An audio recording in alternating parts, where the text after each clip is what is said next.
আমরা লুচি দিয়ে মাংস খাবো, ডাউল দিয়ে খাওয়া শেষ।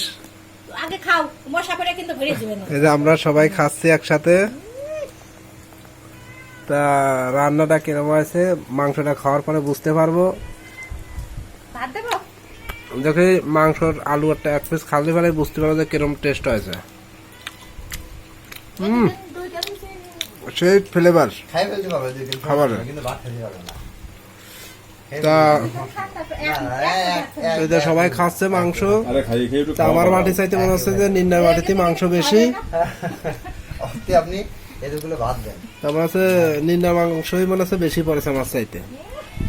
আমার মাংসের বাটিতে মনে হচ্ছে মাংস কম।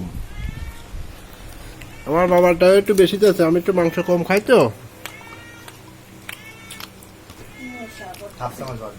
তা গাইস সবাই লাইক কমেন্ট করবেন বেশি বেশি করে।